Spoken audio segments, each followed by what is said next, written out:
Hi, it's Chris McCarty from Off Script here. I do hope you're having a lovely weekend. This week on the show, teacher cum blogger Zach Holtz popped in to talk personal finance and give us his top tips to saving. Fair to assume then, given that he does give out free advice, Zach is a rich man. Well, I'm hopefully on the way, but I mean, it depends on how you define rich, right? You know, the less you want, the richer you are. Oof, I like it. We're going deep already. Absolutely. Well, basically, you know, if you can limit your wants and if you can get things that last you a long time and you don't keep having to buy new stuff and you can accept the limitations of your physical space, you can be pretty rich on a fairly low budget. You can, yes. As long as you have what you need and you don't need a whole lot of extra stuff, you know, you can get along pretty well. Zach, being passionate about personal finance is not something a lot of people would associate with, a passion, I suppose. How did this become something that you were that interested in? Was it a moment where you realized how important it was, or have you always realized that? Well, it's definitely been a journey. I've always sort of had what they call cash register brain. And cash register brain is basically like, oh, I spent that much. Okay. And then I know how much I can spend per month, and then I know how much I can spend per year. You and I are kindred spirits, my man. Absolutely. Are you an honorary Scot by any chance? No, I'm not. And it doesn't mean I don't spend money. I definitely do, but I keep track of it. And I've always saved since I've lived overseas, when that started in 2008. And so ever since, in several different countries, I've been able to do that just as a teacher. I have had side hustles. I've tutored. I've been a photographer. I play in bands. I write for the paper. So that's always helped. But then a few years ago, I got to see Andrew Hallam talk. And I don't know if you guys know Andrew Hallam. He wrote Millionaire Teacher, Millionaire Expat, which are great books if you get the chance. And it totally clicked for me. He talked about passive index fund investing and why that works better than trying to find individual stocks to trade. And, basically you just buy and hold and let the market do its thing, and you can just be lazy. And I said, oh my God, that works. And the math works. Rob, listen up. You lost me at passive, I'm afraid. Yeah, Zach. passive index, it just tracks the index. Like it buys a piece of every stock in the index.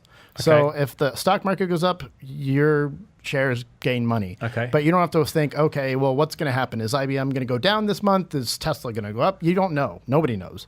Right. And so basically, even the financial advisors, they don't know. Yeah, they don't. I was saying on the show we had a financial advisor in, and I'm sure you've probably received calls. All of us in the studio, a lot of people listening out there, I'm sure all of you have received calls from people who don't actually introduce themselves until 5 minutes into the conversation, although they seem to know a worryingly a large amount about who they're speaking to. And of course, what they're driving at is tying you into some bizarre financial scheme. Absolutely. Are you like the alternative financial advisor? Is this what the blog is all about? Yeah, I'm not selling anything. And there's a lot of groups around here, Simplify, that I'm a board member of. They're what's called Bogleheads, and they just get people to do passive index fund investing, usually through Vanguard. And they're not selling anything. Like, they're just trying to help people get their lives sorted out. And that's what I'm an educator at heart, and I really like helping people. And so getting into this side of things, I've been able to help people get out of debt and get better budgets and move towards their financial goals much more effectively. And I get a great deal of joy out of that. Listening to you there, Zach, last week we talked about Robbie and his need to find a mentor. I've got a funny feeling that we're going to partner you up. You guys are going to be buddying up. Seriously. That's fine. Because you could well be the man that Robbie needs in his life. He's got 2 cats. It's worrying what Robbie's up to. He needs a man like you in his life as well, Zach, just to help him, to keep him on the straight and narrow. Will I be the third cat?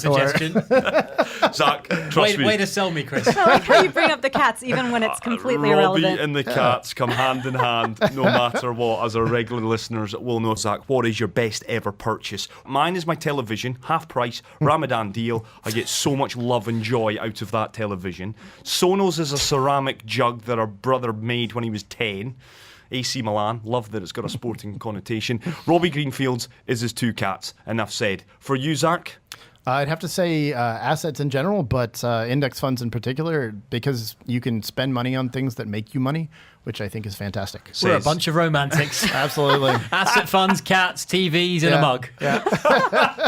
No, we're getting a lot of texts in. It is worth pointing this out. We're not the experts. No, absolutely. Index funds, what are they? So index funds are basically a thing you buy from the stock market that has a piece of all of the companies in the stock market. So you buy a piece of it, and then you own IBM and Apple and Tesla and every company. That. Yeah. The voice there of Zach Holtz, author of the Happiest Teacher blog. You can hear more from Off Script by downloading our podcast at our website, dubai1038.com, or by downloading it for free on iTunes. Hey guys, Robbie here from Off Script. Hope you're enjoying the weekend. This week on the show, we talked to a teacher-turned-blogger by the name of Zach Holtz, who shared some tips on how to save that bit more cash at the end of each month, something I could greatly benefit from. One of my favorite books by a guy named J.L. Collins is called The Simple Path to Wealth. And basically, you can break down personal finance into a few very, very simple ideas. The first and most important is spend less than you make. Robbie, listen. Is that right? Are you serious? Absolutely, absolutely. And this is Wow. one that for most people, we're psychologically hardwired not to do this because it feels good to buy things. We get dopamine spikes when we get shiny new toys or go on nice experiences. And then we've got 8,000 ads a day targeting us and making us spend more than we make. And that's why, in America, we have $1.4 trillion worth of credit card debt or something incredible like that. So, it works. Our psychology is working against us and marketing is working against us. So you need to be able to align your mind in a different way and in a different way than most people can. And so you need people out there who are giving this message that it's not as hard as it seems and that anybody can do it. It just takes realigning your perceptions a bit, and it can lead to a very fulfilling life and much more environmentally sustainable as well. Well, we've got a message. Let's start on that note about credit card debt. You mentioned, was it $1.4 trillion in America? I think Something that's like what that. I saw last year. I could be wrong. That's off the top of my head. Well, I'm not sure Ravi is in that much trouble, but he's certainly been racking it up. He says, Absolutely. I started with a few credit cards years back, and today I'm a proud owner. Maybe they're his most valuable possession of 6 resting in my bulging wallet, Oh my occasionally gosh. not used. I've been helping banks grow ever since. That should be your tagline, Ravi. I know my situation is beyond your financial wizardry, but still, any tips or help? A fun one that I enjoy is freezing credit cards in water in your freezer. It's a better alternative than just chopping it up with scissors, because then they're just gone, and then if you have an emergency, you can't use them. But what you really need is to make the habit harder, right? So if you freeze them, then if you absolutely necessarily need them, you can get them out and unfreeze them, and they'll still work. But they're hidden. Like cryogenic? Are we Yes. talking like, Walt Disney here? Exactly. Walt Disney's head and their credit cards right next to each other in the freezer. I love it. Okay, but in terms of clearing credit card debt, that's just, there's no easy way around that. You've just got to keep... You got to do it. Now, there's 2 methods to this. One is Dave Ramsey's snowball method, and then there's the avalanche method. And the snowball method is take the one that has the smallest amount that you owe and pay that off first for the psychological win. But mathematically, the better way to do is the avalanche method, which is take the one with the highest interest rate and pay it off first. And you got to track that. I mean, I had a friend of mine who a couple months ago told me she had a credit card debt at like 18.5%. And it was like an $18,000 debt. Or $8,000 debt, but in 5 years, if she hadn't paid it off, it'd be up to like $20,000 just from the interest alone. And that's what they want, the credit cards. That you're making the banks rich, like you said, Ravi. So come on then, what else? What other tips? Because you're offering some tips on your blog. I appreciate that, Zach. But what kind of things do you live by? What kind of mantra do you yourself abide by? I think that the best one for me was figuring out how much I wanted to save a year, and then breaking that down by 9 months so that I had 3 months where I didn't have to save it all. And then once I had that and I knew my fixed costs, like my car note and my DIWA and internet and all that sort of stuff, and added that all together, I figured out how much I could spend a day and still hit that target. And so I split it. So I give myself more on weekends than I do on weekdays, because you got to entertain yourself and go out and do stuff with friends. But then weekdays, I know how much I can spend as well. And then I sort of make it a game for myself, which is, can I get underneath that number every day? And if I'm underneath it, even if I hit the number, I've still hit my savings target. But if I'm underneath, then I'm like, oh, yay, I did it right. And then at the end, I've saved more than I thought. And so this year, I've meant to save a certain amount. I've already saved twice that much in 5 months. Love it. Look at you. Gamifying saving, Exactly. my man. And you got to make it fun. This is a man to my heart. So it is. I'm giddy with this. I'm looking at Sona. I'm looking over at Robbie. Robbie's just changed. His complexion has changed. White as a ghost. My man, are you taking any tips from Zach? Well, it's all this, honestly, it's all this cat food I keep having to buy. No, yeah, I get a bit stressed out by even because it just seems a bit overwhelming. You know? Absolutely. So it's about making lists and doing things that Chris does on spreadsheets. And Zach, you were talking about how it is so psychological. So Absolutely. for people like me, perhaps like Robbie, who find the whole process really daunting, how do you even get your head into that space in the first place? Well, first of all, you need to figure out what exactly you find daunting about it. And for a lot of people, it is that huge debt that they don't want to think about because it stresses them out.